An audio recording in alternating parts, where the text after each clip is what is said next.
Syria air strikes, U.S. still locked and loaded for new chemical attacks. President Donald Trump has warned Syria's government the U.S. is locked and loaded to strike again if it carries out new chemical attacks. The warning came after the U.S., UK and France struck 3 Syrian sites in response to a suspected deadly chemical attack in the town of Douma a week ago. Syria denies any chemical use and says that attack was fabricated by rebels. A UN Security Council vote brought by Syria's ally, Russia, and condemning the US-led strikes was rejected. The wave of strikes represents the most significant attack against President Bashar al-Assad's government by Western powers in 7 years of Syria's civil war. What has been the reaction to the strikes? There was a bitter exchange at a UN Security Council emergency meeting on Saturday as Russia sought to secure a condemnation of the early morning air strikes by Western powers. Russia's UN envoy, Vasily Nebenzia, read out a quote from President Vladimir Putin accusing the Allies of cynical disdain in acting without waiting for the results of a chemical watchdog investigation into the Douma incident. Inspectors from the Organization for the Prohibition of Chemical Weapons, OPCW, are currently in Damascus and are expected to visit Douma this weekend. Mr. Nebenzia accused the US, UK and France of hooliganism and of demonstrating a blatant disregard for international law. U.S. envoy Nikki Haley said the strikes were justified, legitimate and proportionate. She said, "I spoke to the president this morning and he said, if the Syrian regime uses this poisonous gas again, the United States is locked and loaded." She added, "When our president draws a red line, our president enforces the red line." Ms. Haley said the U.S. and its allies had given diplomacy chance after chance, but Russia had continued to veto UN resolutions. She said, "We cannot stand by and let Russia trash every international norm and allow use of chemical weapons to go unanswered."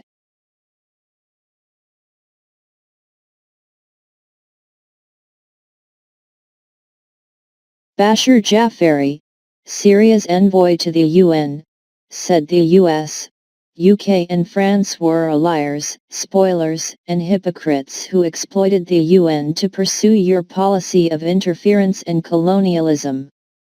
On the 15-member council, only China and Bolivia voted in favor of Russia's resolution. Other reaction included, UK PM Theresa May said there was no practicable alternative to the use of force, but also added the strikes were not about regime change. Turkish President Recep Tayyip Erdogan said the strikes were appropriate in retaliation for inhumane Syrian attacks. Israeli PM Benjamin Netanyahu expressed his total support for the airstrikes. Iranian President Hassan Rouhani said the US was trying to justify their presence in the region. China said it opposed the use of force and that there could only be a political solution to the Syrian conflict.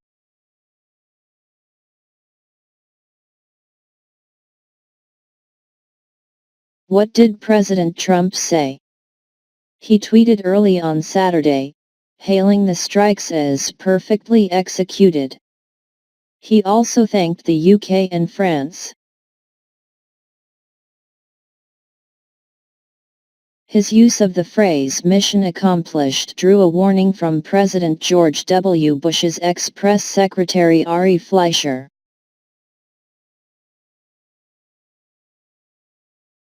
The phrase had been on a banner as Mr. Bush declared the end of major combat operations in Iraq in May 2003, 6 weeks after the US-led invasion of the country. The following Iraqi insurgency questioned the validity of the statement.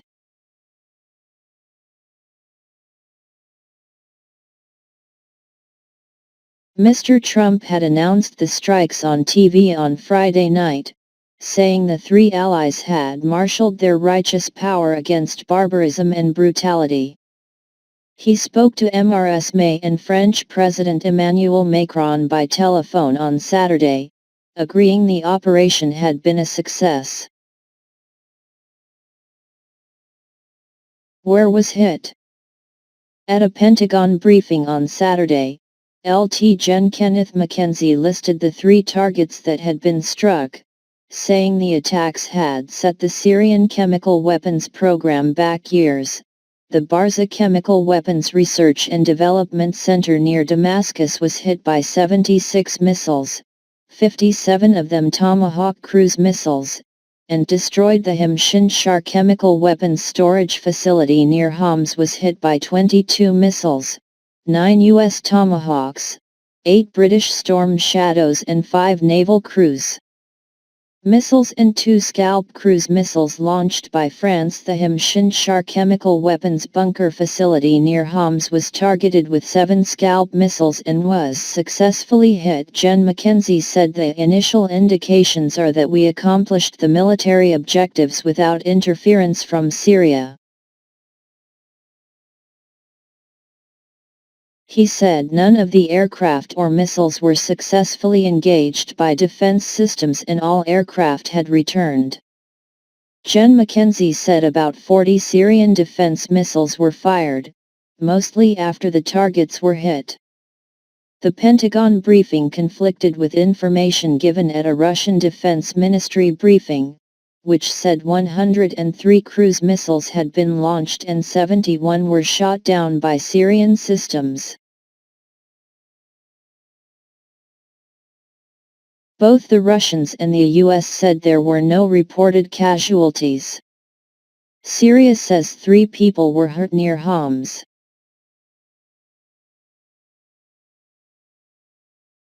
The U.S. said it had communicated with Russia ahead of the strikes through the normal procedures of their deconfliction hotline, but no details of the attacks were given.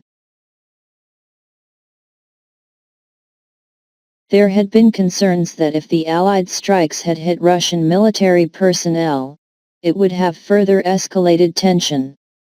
The U.S. says the scale of the strikes was about double what was launched in April 2017 after a chemical attack on the town of Khan Sheikhoun that killed more than 80 people. Will Trump now walk away?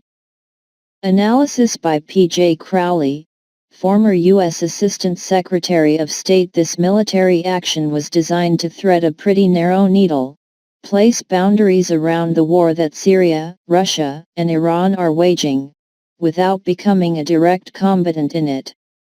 The U.S. and its European partners have a narrower military interest in Syria, the defeat of the Islamic State Caliphate, a task that is nearing completion. Just 2 weeks ago, Mr. Trump stated his intention to bring home the roughly 2,000 U.S. personnel deployed to Syria as quickly as possible, only to confront the chemical attack on Douma. Even with the new red line, Trump did declare the deterrence of the use of chemical weapons to be a vital national security interest of the United States. He all but admitted that the broader Syrian civil war was not. He described the Middle East as a troubled place and reiterated it was not the role of the U.S. to fix it. What happens next? The focus will be in Douma, and the visit by the OPCW inspectors. Syria said they were meeting officials in Damascus on Saturday evening and that a visit to the site of the alleged chemical attack was being facilitated. The Syrian army also announced on Saturday that the eastern Ghouta region, where Douma is situated, had been cleared of the last rebel fighters and was fully retaken. There were also unconfirmed reports of a large blast south of Aleppo on Saturday evening and other attacks on Syrian forces near Deir al-Zur, suggesting areas of the Syrian